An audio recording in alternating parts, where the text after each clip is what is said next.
ಇನ್ನು ಕೇಂದ್ರ ಹಾಗೂ ರಾಜ್ಯ ಸರ್ಕಾರ ಜಾರಿಗೆ ತಂದಿರುವ ಎನ್ಎಫ್ಡಿಪಿ ನೋಂದಣಿ ಯೋಜನೆಯಲ್ಲಿ ಅರ್ಹ ಮೀನುಗಾರರಿಗೆ ಅನ್ಯಾಯವಾಗುತ್ತಿದ್ದು, ತಂತ್ರಾಂಶದಲ್ಲಿ ನೋಂದಾಯಿಸಿಕೊಂಡ ಮೀನುಗಾರರನ್ನ ಅನುಮೋದಿಸುವಂತೆ ಹೊನ್ನಾವರದಲ್ಲಿ ಮೀನುಗಾರರ ಸಂಘದ ಅಧ್ಯಕ್ಷ ಉಮೇಶ್ ಮೆಸ್ತಾ ಹಾಗೂ ಸದಸ್ಯರು ಆಗ್ರಹಿಸಿದ್ದಾರೆ. ಪಟ್ಟಣದ ಬೇಳಕೊಂಡ ಮೀನುಗಾರರ ಸಂಘದ ಮೀನುಗಾರರ ಅಧ್ಯಕ್ಷ ಉಮೇಶ್ ಮೆಸ್ತಾ ನುಡಿಸಿರಿ ವಾಹಿನಿಯೊಂದಿಗೆ ಮಾತನಾಡಿ, ಕೇಂದ್ರ ಹಾಗೂ ರಾಜ್ಯ ಸರ್ಕಾರ ಮೀನುಗಾರರ ಅಭಿವೃದ್ಧಿಗಾಗಿ ತಂದಿರುವ ಯೋಜನೆಗೆ ನಮಗೆ ಸಂತೋಷವಿದೆ.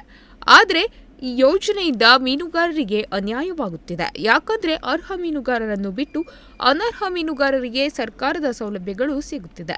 ಆದ್ದರಿಂದ ಎನ್ಎಫ್ಡಿಎಫ್ ತಂತ್ರಾಂಶದಲ್ಲಿ ನೋಂದಾಯಿಸಿಕೊಂಡ ಮೀನುಗಾರರನ್ನು ಅನುಮೋದನೆಗೊಳಿಸುವಂತೆ ಆಗ್ರಹಿಸಿ ಮೀನುಗಾರರಿಗೆ ಸರ್ಕಾರದ ಸೌಲಭ್ಯಗಳು ಸಿಗುವಂತಾಗಬೇಕು ಎಂದು ಹೇಳಿದರು. ಮೀನುಗಾರರಿಗೆ ಅನ್ಯಾಯ ಆಗ್ತಾ ಇದೆ. ಅದು ಹೇಗೆ ಅನ್ಯಾಯ ಆಗ್ತದೆ ಅಂದರೆ, ಮೀನುಗಾರಿಗೆ ಬಿಟ್ಟು ಬೇರೆಯವರಿಗೆ ನೀವು ಕಾರ್ಡ್ ಎಲ್ಲ ಮಾಡ್ತಾ ಇದ್ದಾರೆ. ಅದು ನಮ್ಮದು ಒಂದು ಐಡೆಂಟಿ ಕಾರ್ಡ್ ಕೊಡ್ತಾರೆ. ನಾವು ಸೊಸೈಟಿ ಸದಸ್ಯರಾದರೆ ಒಂದು ಐಡೆಂಟಿ ಕಾರ್ಡ್ ಕೊಡ್ತಾರೆ. ಆ ಕಾರ್ಡ್ ಇದ್ದವರಿಗೆ ಮಾತ್ರ ಮಾಡಬೇಕಂತೇಳಿ ನಮ್ಮನ್ನು ವಿನಂತಿ ಮಾಡ್ಕೊಳ್ತಾ ಇದ್ದಾರೆ. ಎಲ್ಲ ಹಳ್ಳಿ ಬದಿ ಹೋಗಿ ಅಲ್ಲಿ ಇಲ್ಲಿ ಬಂದುಕೊಂಡು ಹೋಗಿ ಮಾಡ್ತಾ ಇದ್ದಾರೆ. ಅದು ತಪ್ಪು.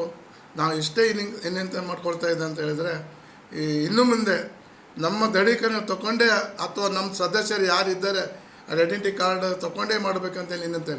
ಧರ್ಮಸ್ಥಳ ಸಂಘ ಇರಲಿ, ಯಾವ ಸಂಘ ಬೇಕಾದ್ರೆ ಇರಲಿ, ಆ ಸಂಘ ನಮ್ಮ ಕಾರ್ಡ್ ಇದ್ದರೆ ಮಾತ್ರ ನಿಮಗೆ ನಾವು ವಿನಂತಿ ಮಾಡ್ಕೊಳ್ತೇವೆ. ನಮ್ಮ ಸಂಘದ ಮೀನುಗಾರರ ಕಾರ್ಡ್ ಇದ್ದರೆ ಮಾತ್ರ ಅಂಥವರಿಗೆ ಮಾಡಬೇಕಂತ ನಿಮ್ಮ ವಿನಂತಿ ತಗೊಳ್ತದೆ. ಕೇಂದ್ರ ಹಾಗೂ ರಾಜ್ಯ ಸರ್ಕಾರ ದೇಶದ ಎಲ್ಲ ಮೀನುಗಾರರ ಮಾಹಿತಿಯನ್ನು ರಾಷ್ಟ್ರ ಮಟ್ಟದಲ್ಲಿ ಡಿಜಿಟಲ್ ಪ್ಲಾಟ್ಫಾರ್ಮ್ ಮೂಲಕ ನಿರ್ವಹಿಸಲು ರೂಪಿಸಿರುವ ಈ ಯೋಜನೆಯಿಂದ ತಾಲೂಕಿನ ಅರ್ಹ ಮೀನುಗಾರರಿಗೆ ಅನ್ಯಾಯವಾಗುತ್ತಿದ್ದು, ಮೀನುಗಾರರಿಗೆ ಸಂಘದಿಂದ ನೀಡಿರುವ ದೃಢೀಕರಣ ಪತ್ರವನ್ನು ಪರಿಶೀಲನೆ ನಡೆಸಿ ನೋಂದಾಯಿಸಿಕೊಳ್ಳಬೇಕೆಂದು ಆಗ್ರಹಿಸಿದರು.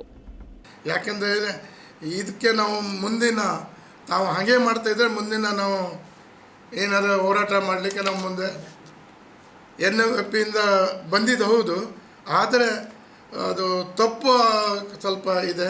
ಮೀನುಗಾರರಿಗೆ ಮಾತ್ರ ಅಂತ ಆಗಿದೆ. ಅದು ಎಲ್ಲ ಸಮುದಾಯರು ಮಾಡ್ತಾಯಿದ್ದಾರೆ. ಅದು ತಪ್ಪು.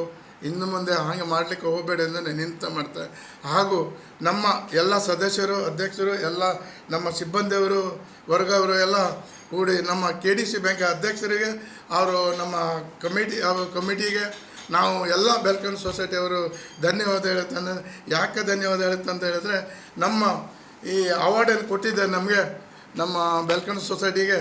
ನಾವು ಅದಕ್ಕೆ ತಮಗೆಲ್ಲರೂ ಧನ್ಯವಾದ ಹೇಳ್ತಾ ನಾನು ನಿಮಗೆ ಈ ಚಿರಂಜಾಗ ಇರುತ್ತೆ ಅಂತ ಹೇಳಿ ಈ ಬೆಲ್ಕನ್ ಸೊಸೈಟಿ ನಿಮಗೆ ಇವತ್ತು ಮಾತನ್ನು ಮುಗಿಸ್ತೇನೆ.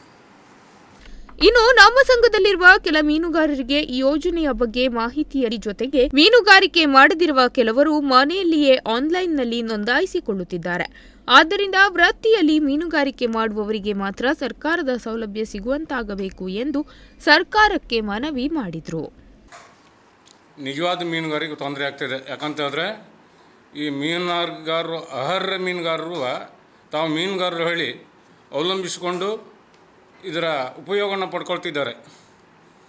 ದಯಾಳುಗಳಾದ ತಾವು ಕೇಂದ್ರ ಸರ್ಕಾರದಿಂದ ಮತ್ತು ರಾಜ್ಯ ಸರ್ಕಾರದಿಂದ ನಮ್ಮ ನಿಜವಾದ ಮೀನುಗಾರರು ಅಧಿಕೃತವಾದ ಸೊಸೈಟಿ ದೃಢೀಕರಣದಿಂದಲೇ ಬಂದಂಥ ಪ್ರಯೋಜನ ಪಡ್ಕೊಳ್ಬೇಕಾಗಿ ತಮ್ಮಲ್ಲಿ ವಿನಂತಿಸಿಕೊಳ್ತಾ ಇದ್ದೇನೆ. ನಾನು ಉಮೇಶ್ ತಾಂಡೇಲ್ ಅಧ್ಯಕ್ಷರು, ಉಪಾಧ್ಯಕ್ಷರು ಸತೀಶ್ ಗಂಗಾಧರ್ ಮೆಸ್ತಾ, ಗೋವಿಂದ್ ಹನುಮಂತ ತಾಂಡೇಲ್ ಸದಸ್ಯರು, ಸಂತೋಷ್ ಮೆಸ್ತಾ, ವಾಮನ್ ಅಂಬಿಗ್, ಲಕ್ಷ್ಮಣ್ ನಾಗೇಶ್ ತಾಂಡೇಲ್, ಗೋಪಾಲ್ ಅಂಬಿಗ್, ವೆಂಕಟೇಶ್ ಅಂಬಿಗ್, ಹನುಮಂತ ಕೇಶವ್ ಅಂಬಿಗ್ ಹಾಗೂ ಇತರರು ಉಪಸ್ಥಿತರಿದ್ದರು. ವೀರೇಶ್ ಜೊತೆಗೆ ರಾಮಕೃಷ್ಣ, ನುಡಿಸಿರಿ ನ್ಯೂಸ್, ಹೊನ್ನಾವರ.